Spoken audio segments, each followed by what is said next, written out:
আচ্ছা, কেউ একজন নামাজ পড়ে না কেন? আমি তোমার সম্পর্কে বলছি না, আমার প্রিয় ছেলে বা প্রিয় মেয়ে। শুধু প্রশ্নটি নিয়ে চিন্তা করো যে মানুষ কেন নামাজ পড়ে না। এর উত্তরটা খুবই ভয়ঙ্কর। যখন কোনো মানুষ নামাজ নিয়ে অলসতা করে, আমি ৩-৪ বছরের বাচ্চা সম্পর্কে কথা বলছি না, এবং আমি ৬ বছরের কাউকে নিয়েও কথা বলছি না। আমি এমন বাচ্চাদের নিয়ে কথা বলছি যারা এখন বুদ্ধিসম্পন্ন। বা আমাকে কেন নামাজ পড়তে হবে, আমার নামাজ আল্লাহর কেন এত দরকার? সুতরাং তোমার নামাজ পড়া আল্লাহর প্রয়োজন নেই। এমনকি তুমি যদি নামাজ পড়ো, আমি পড়তে বলছি এই কারণে, তখন কি করো? নামাজের জন্য কিভাবে নিয়ত করো? তখন আমি 4 রাকাত নামাজ পড়বো, দাঁড়ালাম, কারণ আমার আব্বা বারবার পড়তে বলছেন। আল্লাহু আকবার। এখন এটাই সেই প্রশ্নের উত্তর যে কেন একজন মানুষ নামাজ পড়ে না। رب اشرح لي صدري ويسر لي أمري واحلل عقدة من لساني يفقهوا قولي اللهم ثبتنا عند الموت بلا إله إلا الله اللهم اجعلنا من الذين آمنوا وعملوا الصالحات وتواصوا بالحق وتواصوا بالصبر آمين يا رب العالمين। যখন কোনো মানুষ নামাজ নিয়ে অলসতা করে, আমি ৩-৪ বছরের বাচ্চা সম্পর্কে কথা বলছি না, এবং আমি ৬ বছরের কাউকে নিয়েও কথা বলছি না। আমি এমন বাচ্চাদের নিয়ে কথা বলছি যারা এখন বুদ্ধিসম্পন্ন। বাবা পুত্র বা কন্যা মিলে একই লেভেলের ভিডিও গেম খেলতে পারে, তারা একই ধরনের টিভি শো দেখতে পারে, তারা এমন একটি লেভেলে পৌঁছে গেছে যে তারা এখন উচ্চ স্তরের বিষয়গুলো হৃদয়ঙ্গম করতে পারে। আপনার যেসব বিষয়ে আগ্রহ আছে তার কিছু কিছুতে তাদেরও আগ্রহ আছে। টিভিতে আপনি যদি কোনো খেলা দেখেন, তারাও আপনার সাথে দেখে। কিছু কিছু বিষয়ে তারা বুদ্ধিগত দিক থেকে আপনার সমপর্যায়ের। অবশ্যই তারা শিশু, তাদের ব্রেইন এখনো পুরোপুরি পূর্ণতা পায়নি, এখনো কম ক্ষমতা সম্পন্ন, কিন্তু কিছু পর্যায়ে তারা ইতিমধ্যে বুদ্ধিমান সত্তা হয়ে গেছে, এবং এখন তারা নিজস্ব সিদ্ধান্ত নেওয়ার ক্ষমতা প্রদর্শন করছে। তারা নিজের জন্য চিন্তা করতে পারে এবং বুদ্ধিমান প্রশ্ন করতে পারে।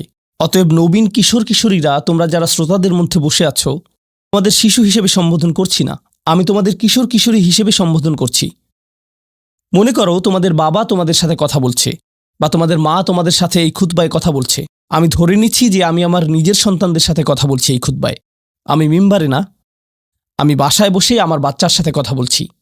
তখন আমি কিভাবে তাদেরকে নামাজ পড়তে বলবো? প্রথম যে বিষয়টা বলে আমি কথা শুরু করতে যাচ্ছি তা হলো, প্রিয় সন্তান, এমন একটি সময় ছিল যখন আমি তোমার কথা জানতাম না, তোমার সাথে আমার কোনো সম্পর্ক ছিল না, তোমার কোনো অস্তিত্ব ছিল না, আমি তোমার ব্যাপারে কোনো পরোয়া করতাম না, তোমার কথা কখনো চিন্তা করতাম না, তুমি আমার নিকট কিছুই ছিলে না। লাম ইয়াকুন শাইআম মাযকুরা। কোরআন বলছে মানুষের জীবনে এমন একটা সময় ছিল যখন কেউ তাকে স্মরণ করত না, একেবারেই না। আমি তোমাকে একটুও ভালোবাসিনি, কারণ তুমি আমার নিকট জিরো ছিলে, কিছুই না। কিন্তু হঠাৎ করে আমার জীবনে তোমার আগমন ঘটল। এমনকি যখন আমি জানতে পারলাম যে তোমার মা তোমার জন্ম দিবে, যখন সে তার পেটের মধ্যে তোমাকে বহন করে চলছিল, এমনকি তোমার মাও ভাবতো কেমন হবে আমার সন্তানটা, কিন্তু আমার কোনো ধারণাই ছিল না, আমার কাছে কোনো তথ্য ছিল না। আমার একটা অংশ এই ভয়ে থাকতো যে তুমি হয়তো আমার মতো হবে, কিন্তু আমার কোনো ধারণাই ছিল না কেমন মানুষ হবে তুমি। এমনকি তুমি যখন একটু একটু করে বড় হচ্ছিলে, তুমি যখন একদম ছোট বাচ্চা ছিলে, আমি আসলে জানতাম না তুমি কে। আমি শুধু জানতাম তোমাকে খাওয়াতে হবে, আর মাঝে মাঝে তোমার থেকে দুর্গন্ধ আসতো। এছাড়া তোমার সম্পর্কে আমি তেমন কিছুই জানতাম না। এখন তুমি যেহেতু বড় হয়ে উঠছো, এখন আমরা পরস্পর কথা বলতে পারি এবং যোগাযোগ করতে পারি। তুমি স্কুলে যাচ্ছ, আমরা একই বাড়িতে বাস করি। আমি শুধু তোমাকে জানাতে চাচ্ছি, আমাদের মধ্যে এই সম্পর্কটি সবসময় বর্তমান ছিল না। আমি তোমাকে আরও জানতে চাই, এই সম্পর্কটি সবসময় বর্তমান থাকবেও না। খুবই অল্প কিছু সময়ের জন্য আমরা দুজন একত্রে থাকব, আর অল্প কিছু দিনের মধ্যেই তুমি পুরোপুরি বড় হয়ে যাবে, তুমি যুবক হওয়ার পথে। এটা খুব দূরের জিনিস না। বস্তুত তোমার বাচ্চাকাল থেকে এখন পর্যন্ত সময়টাকে আমার কাছে 1 মাসের মতো মনে হয়। চোখের পলকে তুমি এখনকার তুমি হয়ে গেছো। কিছু বুঝে উঠতে উঠতেই তুমি বড় হয়ে যাবে। একদিন ইউনিভার্সিটিতে যাবে, চাকরি করবে, বিয়ে করবে, এর সব কিছুই ঘটবে ইনশাআল্লাহ, যদি আল্লাহ ইচ্ছে করেন। যখন ওই ব্যাপারগুলো ঘটবে, তখন আমাদের সম্পর্কটা আর আজকের মতো থাকবে না। বাড়িতে এসে তুমি আমার কাছে ছুটে আসবে না, তুমি আমার সাথে সময় কাটাবে না। তোমার নিজের চাকরি থাকবে, পরিবার থাকবে, স্ত্রী থাকবে বা স্বামী থাকবে, তোমার তখন নিজের জীবন থাকবে। সুতরাং আমাদের হাতে একত্রে যে সময়টুকু আছে তা খুবই সীমিত। এমনকি এই সময়টুকুতেও তোমার স্কুল আছে, আমার চাকরি আছে, আমাকে বাজার করতে হয়। আমাদের হাতে হয়তো দৈনিক 20 মিনিট সময় থাকে সত্যিকারের কথা বলার। আমাদের একসাথে অতিশয় সংক্ষিপ্ত কিছু সময় থাকে। তুমি যখন বড় হয়ে যাবে, তখন আমার সম্পর্কে তুমি শুধু আমাদের একত্রে কাটানো ওই গুটিকত মুহূর্তগুলোর কথাই স্মরণ রাখবে, কারণ আমাদের কাছে একত্রে কাটানোর মতো 24 ঘন্টা নেই, আমাদের নেই। তো মোট কথা, প্রথম যে জিনিসটি আমি তোমাকে জানাতে চাই তা হলো, আমি তোমাকে কোনো মতে চিনি। আমি জানি আমরা একত্রে বাস করি, কিন্তু আমি সত্যিই তোমার সম্পর্কে খুবই অল্প জানি। কেন জানো? কারণ কোনো মানুষ অন্য কোনো মানুষকে সত্যিকার অর্থে চিনে না। তুমি যা যা চিন্তা করো তার সবটা তো আমাকে বলো না, আর আমিও নিজের চিন্তার সবকিছু তোমাকে জানাই না। কিন্তু এমন এক সত্তা আছেন যিনি তোমাকে চিনতেন, এমনকি যখন তুমি আমার নিকট কিছুই ছিলে না তখনও। এমন এক সত্তা আছেন যিনি তোমাকে তখনও ভালোবাসতেন যখন সৃষ্টি জগতের কেউই তোমাকে ভালোবাসতো না, এই জগতের কেউই তোমাকে স্নেহ করতো না। এমন এক সত্তা আছেন যার সাথে তোমার সম্পর্কটা আগামীতেও থাকবে, যদিও তোমার আমার সম্পর্ক আগামীতে পরিবর্তিত হতে যাচ্ছে। ছোটবেলায় আমার বাবার সাথে আমার এক ধরনের সম্পর্ক ছিল, কলেজে পড়ার সময় তার সাথে সম্পর্কটা অন্য ধরনের ছিল, আর এখন তার সাথে আমার সম্পর্কটা সম্পূর্ণ ভিন্ন রকম। যদিও আমরা একই মানুষ আছি, কিন্তু আমাদের সম্পর্কে আমূল পরিবর্তন এসে গেছে। কিন্তু একজন এমন আছেন যিনি সর্বদা তোমাকে ভালোবেসে গেছেন, তোমাকে নিরাপত্তা দিয়ে গেছেন, তোমার ভালোর জন্য পরিকল্পনা করে গেছেন, তোমার যত্ন নিয়েছেন একেবারে শুরু থেকেই, আর তিনি সব সময় তা করে যাবেন। আর সেই সত্তা আমি নই, আমি তোমার জীবনের একটা পর্ব মাত্র। এটা সুন্দর একটা পর্ব যা আল্লাহ তোমাকে আমাকে একত্রে দান করেছেন, কিন্তু এটা কোনো স্থায়ী পর্ব নয়। এটা ছিল প্রথম ব্যাপার যা আমি তোমাকে জানাতে চেয়েছি। দ্বিতীয় যে বিষয়টি আমি তোমাকে জানাতে চাই তা হলো, আমি যখন তোমাকে নামাজ পড়তে বলি বা কোনো কিছু করতে বলি, তোমার তখন মনে হয় আমি তোমাকে নিয়ন্ত্রণ করছি, তোমার উপর বসগিরি দেখাচ্ছি, তোমাকে কেবল এটা ওটা করতে বলি। আমি চাই তুমি জেনে রাখো, আমার পক্ষে আসলে তোমাকে নিয়ন্ত্রণ করা সম্ভব নয়। আমি তোমাকে উপদেশ দিতে পারি, কঠোরতা দেখাতে পারি মাঝে মাঝে, এটা সত্য, কিন্তু অতি সত্বর তুমি এতটা বড় হয়ে যাবে যে তখন যত জোরেই আমি চিৎকার চেঁচামেচি করি না কেন, আমার কণ্ঠস্বর যত উঁচুই করি না কেন, যত হতাশাই ব্যক্ত করি না কেন, এতে কোনো লাভ হবে না। কারণ তোমার সিদ্ধান্তগুলো তুমিই নিবে। তুমি এরকম বলবে, আচ্ছা বাবা, আমি একটু পরে তোমাকে কল দিচ্ছি, আমাকে এখন যেতে হবে, আর একটা কল এসেছে। তুমি তখন আমাকে অপেক্ষায় রাখবে আর নিজের কোনো প্রয়োজন সারবে। মূলত অধিকাংশ সময় তোমার পছন্দ অপছন্দের উপর আমার কোনো নিয়ন্ত্রণই থাকবে না। তুমি যখন স্কুলে থাকো এবং বন্ধুদের সাথে আড্ডা দাও, তাদের সাথে কথাবার্তা বলো, আমি ওইসব কথাবার্তার কোনো কিছুই নিয়ন্ত্রণ করি না। আর আমি যদি ইতিমধ্যেই তোমাকে আইপ্যাড বা ফোন বা এরকম কিছু দিয়ে থাকি, আর এগুলো দিয়ে তুমি তোমার বন্ধুদের সাথে যোগাযোগ করো, তুমি তখন কোন ধরনের যোগাযোগ করো তার উপর আমার কোনো নিয়ন্ত্রণই থাকে না। এমনকি যদি আমি ওইসব ডিভাইসে প্যারেন্টিং কন্ট্রোল অ্যাপস ইনস্টল করে দেই, তবুও আমি তোমার চিন্তা নিয়ন্ত্রণ করতে পারি না। আমি কিছুটা নিয়ন্ত্রণ পেতে পারি, কিন্তু সেটা খুবই সীমিত। তবে এমন একজন আছেন যিনি নিয়ন্ত্রণ করে গেছেন তোমার শরীরের প্রতিটি কোষ। একসময় তুমি যে মাইক্রোস্কোপিক তরল পদার্থ ছিলে, সেটাও তিনিই নিয়ন্ত্রণ করে গেছেন, যা তোমার মায়ের গর্ভে বড় হচ্ছিল, যা নিয়ন্ত্রণ করছিল তোমার জেনেটিক ক্রোম, যার উপর ভিত্তি করে তোমাকে সৃষ্টি করা হয়েছে। কেমন হবে তোমার শরীরের রং, তোমার চুলের আকৃতি, তোমার চোখ, তোমার বুদ্ধি কেমন হবে, তুমি কতটা লম্বা বা বেটে হবে, এর সবকিছুই তিনিই নিয়ন্ত্রণ করে গেছেন। তোমার উপর আসলে তার নিয়ন্ত্রণ আছে, আমার নয়। আমার একটি কথা মনে পড়ে গেল, যা রাসূল সাল্লাল্লাহু আলাইহি সাল্লাম তার মেয়ে ফাতিমা রাদিয়াল্লাহু আনহাকে বলেছিলেন, ইয়া ফাতিমাতু বিনতি মুহাম্মদ ইত্তাকিল্লাহ ফা ইন্নী লা আমলিকু লাকি মিনাল্লাহি শাইআ। ও ফাতিমা, মুহাম্মাদের কন্যা, আল্লাহর ব্যাপারে সচেতন থাকো। আল্লাহর নিকট আমার কোনো কর্তৃত্ব থাকবে না তোমার ব্যাপারে। এখন আমরা পরবর্তী পয়েন্টে এসে গেছি, যা এই কথার সাথে সম্পর্কিত। আমার যেহেতু নিয়ন্ত্রণ নেই, সত্য হলো তোমার ব্যাপারে আমি যতই সংরক্ষণশীল হই না কেন, আর আমি চাই যে তুমি ভালো করো, তবুও তোমার ভালো আমি নিয়ন্ত্রণ করি না, আর আমি এর জন্য দায়বদ্ধ নই। আল্লাহ প্রতিটি মানবকে তার নিজের জন্য দায়বদ্ধ করে সৃষ্টি করেছেন। দেখো, তুমি যদি ট্রাফিক আইন লঙ্ঘন করো, যদি একদিন ড্রাইভিং লাইসেন্স পাও এবং এরপর রাস্তায় লাল বাতি উপেক্ষা করে চলে যাও, পরে পুলিশ তোমাকে ধরলো, তখন তো তুমি বলতে পারবে না, আপনি একটু আমার বাবার সাথে কথা বলতে পারবেন না। তোমার নিজেকেই এই পরিস্থিতির মোকাবেলা করতে হবে। তোমার ইউনিভার্সিটি প্রফেসর যখন তোমাকে ফেল মার্ক দিবে, তখন তো বলতে পারবে না, একটু থামুন, আমার মাকে একটু কল দেই। না, তুমি নিজেই এই ফেইলের জন্য দায়ী। আইনের কোর্টে তোমার কাজের জন্য তুমি দায়ী। ইউনিভার্সিটিতে তোমার পাশ ফেলের জন্য তুমি দায়ী। তোমার চাকরিতে তুমি তোমার জন্য দায়বদ্ধ। তোমার স্বাস্থ্যের ক্ষেত্রে তুমি কি আহার করো, তুমি তোমার জন্য দায়বদ্ধ। নিজেকে যে কোনো বিপদে ফেললে এবং নিজের কোনো ক্ষতি করলে তুমি দায়বদ্ধ তোমার জন্য। তোমার বয়স যত বাড়বে, তোমার স্বাধীনতা যত বাড়বে, তোমার দায়বদ্ধতাও তত বৃদ্ধি পাবে। কেউ তোমাকে নিয়ন্ত্রণ করবে না এবং তোমার কাজের জন্য অন্য কেউ দায়ী হবে না। লা তাজিরু ওয়াজিরাতুন উযরা উখরা। কোনো ভার বহনকারী অন্যের ভার বহন করবে না।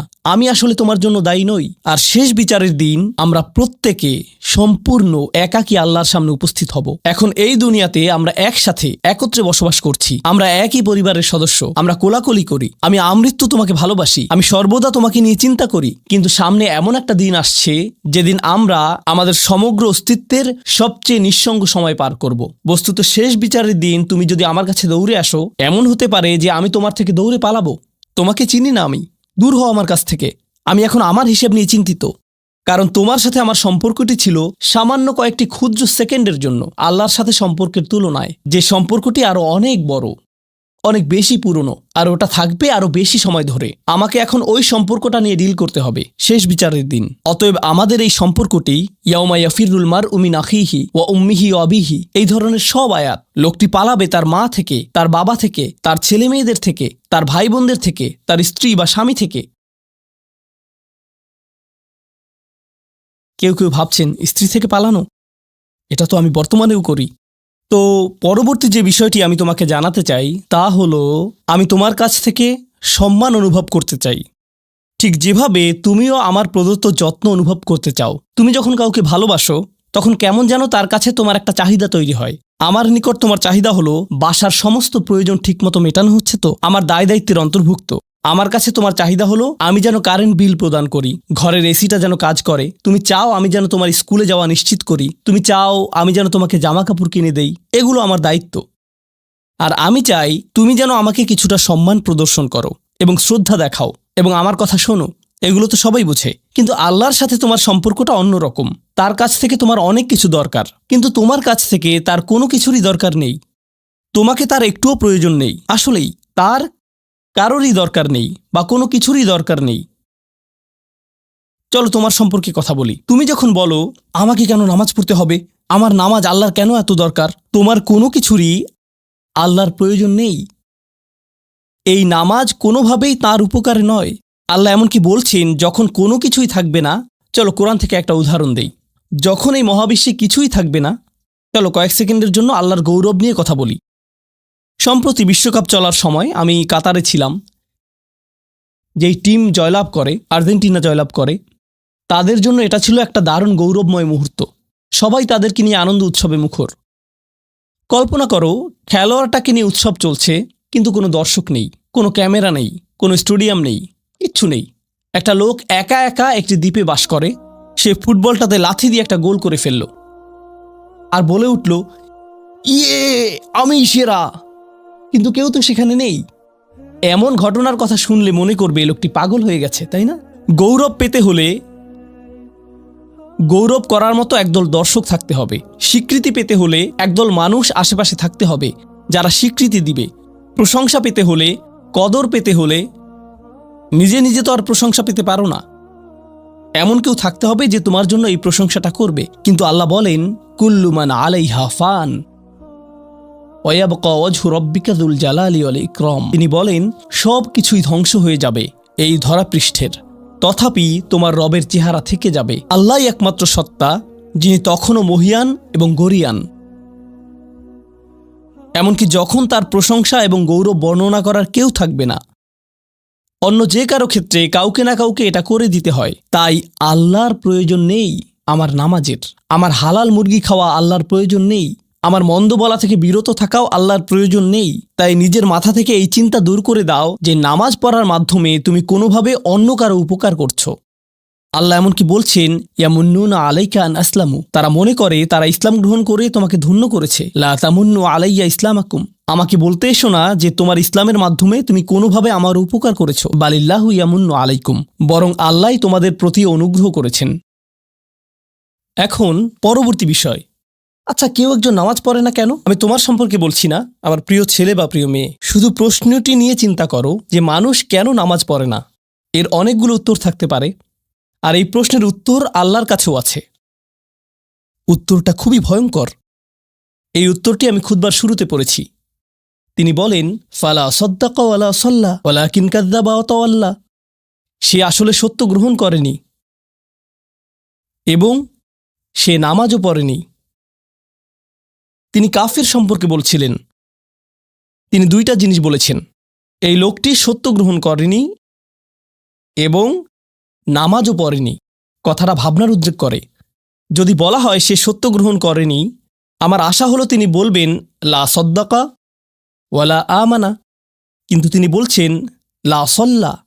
এর মানে হলো আল্লাহর সত্য গ্রহণ করার ব্যাপারে তোমার অন্তরে কিছু একটা মিসিং আছে।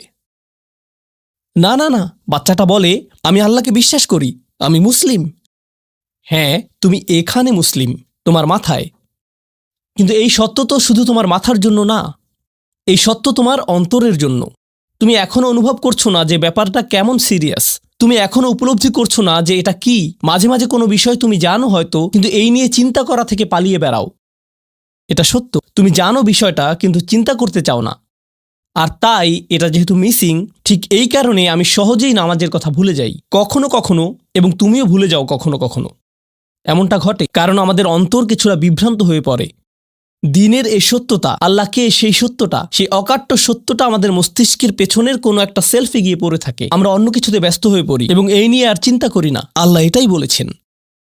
সুতরাং তোমার নামাজ পড়া আল্লাহর প্রয়োজন নেই। এমনকি তুমি যদি নামাজ পড়ো, আমি পড়তে বলছি এই কারণে, তখন কি করো? নামাজের জন্য কিভাবে নিয়ত করো? তখন আমি 4 রাকাত নামাজ পড়বো, দাঁড়ালাম, কারণ আমার আব্বা বারবার পড়তে বলছেন। আল্লাহু আকবার। নবী সাল্লাল্লাহু আলাইহি সাল্লাম আমাদের বলেছেন, নিয়ত সঠিক না হলে কাজের কোনো মূল্য থাকে না। ইন্নামাল আমালু বিন্নিয়াহ, ইন্নামাল আমালু বিন্নিয়াত। এমনকি যদি তুমি কাজটা করেও থাকো কিন্তু তোমার নিয়ত ছিল আমি শুধু তোমাকে বিরক্ত করি, এটাই তোমার নিয়ত, তখন এই নামাজ আমার যেমন কোনো উপকার করবে না, ঠিক তেমনি তোমারও কোনো উপকার করবে না। তোমার সত্যিকারের আন্তরিক নামাজ থেকে একমাত্র যে উপকৃত হবে সে হলো তুমি নিজে। এখন এটাই সেই প্রশ্নের উত্তর যে কেন একজন মানুষ নামাজ পড়ে না। আরও 2টা কথা তোমার সম্পর্কে বলতে চাই। তার মাঝে একটা হলো নামাজ পড়ার উদ্দেশ্য কি, কোন কারণে পড়ব। কারণ তুমি হয়তো ভাবছো নামাজ পড়ার উদ্দেশ্য হলো তুমি যেন জাহান্নামে না জ্বলো। নামাজ পড়ার উদ্দেশ্য হলো তুমি যদি নামাজ না পড়ো আল্লাহ তোমাকে ঘৃণা করবেন। নামাজ পড়ার উদ্দেশ্য হলো তুমি যদি নামাজ না পড়ো তুমি শাস্তি পাবে, অথবা তুমি আর মুসলিমই থাকবে না, ফেরেশতারা তোমাকে অভিশাপ দিবে। সমস্ত নেতিবাচক বিষয়। আল্লাহ ওই সমস্ত উদ্দেশ্যের কথা উল্লেখ করেননি। নেতিবাচক কিছু থেকে মুক্তি পাওয়া নামাজের মূল উদ্দেশ্য নয়। নামাজের মূল উদ্দেশ্য হলো ইতিবাচক কিছুর দিকে ছুটে চলা। এটাই নামাজের উদ্দেশ্য।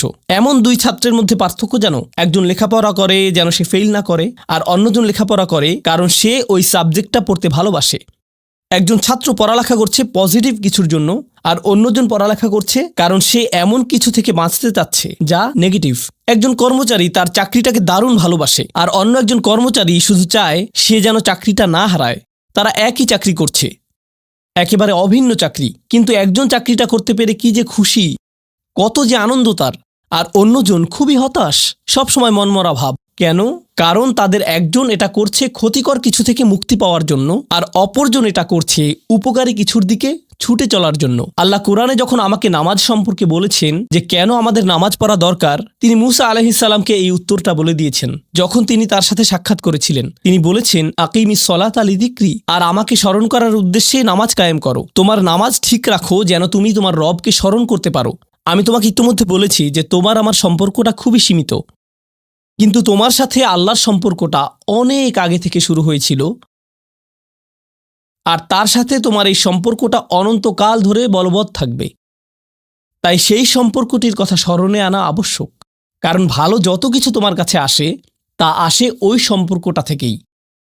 সামান্য কিছু ভালো জিনিস তোমার বাবার কাছ থেকে আসে, কিছু কিছু ভালো জিনিস, কিন্তু সকল ভালো জিনিস যা তোমার কাছে আসে তা আসে একমাত্র ওই সম্পর্কটির কারণে। যদি তুমি চাও সকল উপকারী জিনিস তোমার জীবনে অবস্থান করুক, তখন তোমাকে অবশ্যই তার কথা স্মরণ করতে হবে, যার নিকট থেকে সকল কল্যাণের আগমন ঘটে, যার নিকট থেকে সকল নিয়ামতের আগমন ঘটে, সকল রিজিকের আগমন ঘটে, সকল হেদায়েতের আগমন ঘটে। আর তাই আল্লাহ বলছেন, সর্বোত্তম যে উপায়ে তুমি এটা করবে তা হলো নামাজের মাধ্যমে তুমি আমাকে স্মরণ করবে। এজন্যই তোমার নামাজ পড়া দরকার। আচ্ছা, পরিশেষে এজন্যই তোমার এটা করা উচিত, কিন্তু তুমি এটা করছো বলেই সঠিক নিয়ত সহকারে। আল্লাহ বলছেন, কেবল এখানেই শেষ নয়, এর কিছু উপকারিতাও আছে। কিছু ভালো জিনিস তোমার পথে আসবে যখন তুমি সত্যি সত্যি আল্লাহকে স্মরণ করবে। যখন তুমি আল্লাহকে স্মরণ করবে যেভাবে তিনি চান সেভাবে, আর যে উপায়ে তিনি চান তা হলো এই নামাজগুলোর মাধ্যমে। তুমি যদি এটা করতে পারো, আল্লাহ বলছেন, ইন্না সলাতা তানহা আনিল ফাহশা ওয়াল মুনকার। এমনকি এই আয়াতেও ওয়ালা যিকরুল্লাহি আকবার। তিনি বলছেন, নামাজের মধ্যে এই উপকারটি আছে যে এটা তোমাকে অশ্লীলতায় পড়ে যাওয়া থেকে রক্ষা করবে। কারণ অশ্লীলতা তোমার চারপাশে বিরাজমান, আর আমি, প্রিয় পুত্র, তোমাকে এটার সম্মুখীন হওয়া থেকে রক্ষা করতে পারবো না। অশ্লীলতা তোমার ফোনে, অশ্লীলতা তোমার স্কুলে, অশ্লীলতা তোমার বন্ধুদের মাঝে, অশ্লীলতা ঈদের অনুষ্ঠানে। যখন কোনো কর্নারে গিয়ে বন্ধুদের সাথে আড্ডা দাও, অশ্লীলতার উপস্থিতি তুমি সর্বত্র দেখতে পাবে। প্রতিবার যখনই তুমি অশ্লীলতার দিকে এগিয়ে যাবে তোমার অন্তর ক্ষতিগ্রস্ত হয়ে পড়বে। আর আল্লাহ বলছেন, যদি তুমি এই নামাজগুলো আদায়ে যত্নবান হও, এগুলো তোমাকে অশ্লীলতার করাল গ্রাস থেকে রক্ষা করবে। একবার যদি তুমি অশ্লীলতায় ডুবে যাও, তখন তুমি হয়ে পড়বে যেমন তুমি যদি দূষিত বাতাসে নিঃশ্বাস নাও, প্রথম তোমার কাশি আসবে, কিন্তু যদি এতে বেশিক্ষণ অবস্থান করো, একসময় এতে তুমি অভ্যস্ত হয়ে পড়বে। অশ্লীলতাও ঠিক এরকম, এতে আকণ্ঠ নিমজ্জিত থাকলে একসময় এটাকে আর বড় অপরাধ বলে মনে হবে না, নিজেকে এর থেকে রক্ষা করার কোনো গরজ অনুভব করবে না আর, কারণ তোমার প্রতিরোধ ব্যবস্থা দূষিত হয়ে গেছে। এরপর তুমি এমনকি আরও বিষাক্ত আচরণের জন্য প্রস্তুত হয়ে যাবে, এমনকি আরও জঘন্য বিষয় ওয়াল মুনকার, এমনকি আরও ঘৃণ্য কাজও তোমার দ্বারা সম্পন্ন হয়ে যেতে পারে। অধঃপতনের অতল গহ্বরে হারিয়ে যাওয়া থেকে এই নামাজগুলো তোমাকে রক্ষা করবে।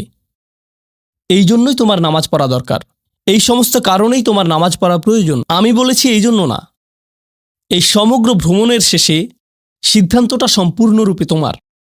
কারণ আল্লাহ হয়তো আগামীকালই আমাকে নিয়ে যেতে পারেন, আল্লাহ হয়তো আমাকে 1 বছরের মধ্যেই নিয়ে যেতে পারেন। তোমার এবং আমার মাঝে যে এই সম্পর্কটা বর্তমানে আছে, এমনকি যদি আমরা 100 বছরও বাঁচি, আমরা এর চেয়ে বেশি বাঁচতে পারবো না। একটা সময় আছে যখন এর সমাপ্তি ঘটবে, কিন্তু ওই সম্পর্কটি, তুমি যদি সত্যিই ওই সম্পর্কটি সম্মান করতে চাও, নামাজ পড়ো। তোমার প্রতি এটাই আমার উপদেশ।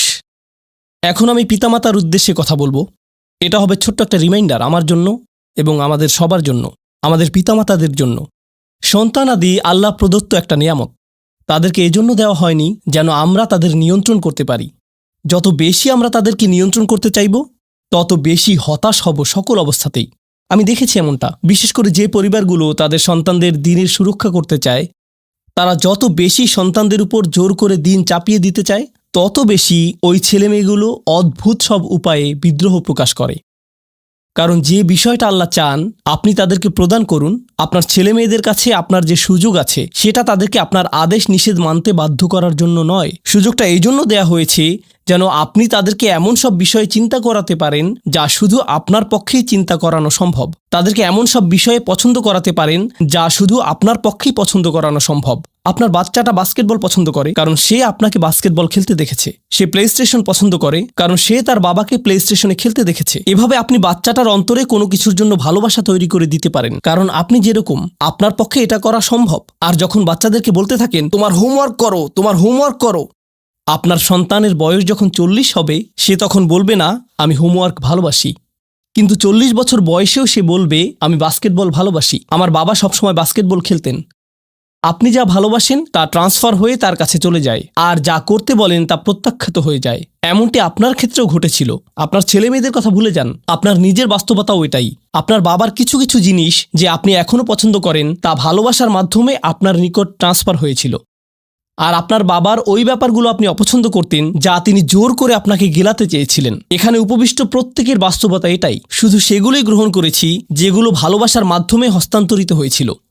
ঠিক এই ইশারাটাই আমাদের পিতামাতাদেরকে দেয়া হয়েছে সূরাতুল ইসরার এই আয়াতে, রব্বির হামহুমা কামা রব্বায়ানি সগীরা। রব্বায়ানি মানে যখন তারবিয়া ব্যবহার করা হয় একটি চারাগাছ বড় করার জন্য, আপনাকে চারাগাছটির যত্ন নিতে হবে, এর সযত্নে প্রতিপালন করতে হবে। গাছটির প্রতি চিৎকার চেঁচামেচি করলে তো হবে না, তাড়াতাড়ি বড় হও, তাড়াতাড়ি লম্বা হও।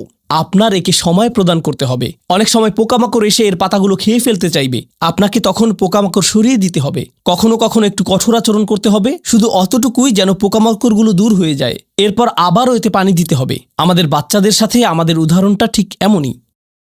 ঠিক এ কারণেই আমরা আমাদের মাতা পিতার জন্য এই দোয়াটা করি। আমি দোয়া করছি আল্লাহ যেন আমাদের সন্তানদেরকে হিদায়াত দান করেন, যা শুধু তার পক্ষেই দেয়া সম্ভব। দোয়া করছি আল্লাহ তাদের অন্তরে ইস্তিকামা প্রদান করুন, যেন তারা তাদের জীবনে সঠিক সিদ্ধান্ত নিতে পারে। আরও দোয়া করছি আল্লাহ তাদেরকে ইব্রাহিম আলাইহিসসালামের দোয়ার মতো করুন, যা তিনি আমাদের সবার জন্য করেছিলেন, রব্বি জাআলনি মুকিমাস সলাতি ওয়া মিন যুররিয়াতি। হে আমার রব, আমাকে সালাত কায়েমকারী বানান এবং আমার বংশধরদের মধ্য থেকেও। আল্লাহ তাআলা এখানে উপস্থিত পিতামাতাদেরকে, আমাকে সহ সবাইকে এমন দৃষ্টান্তে পরিণত করুন যে আল্লাহকে ভালোবাসে এবং যে নামাজকে ভালোবাসে, যেন আমাদের ছেলেমেয়েরা নামাজের প্রেমে পড়ে যায় আমরা যেভাবে নামাজকে ভালোবাসি তা দেখে। বারাকাল্লাহু লি ওয়া লাকুম ফিল কুরআনিল হাকিম ওয়া নাফা'নি ওয়া ইয়্যাকুম বিল আয়াতি ওয়াজ যিকরিল হাকিম।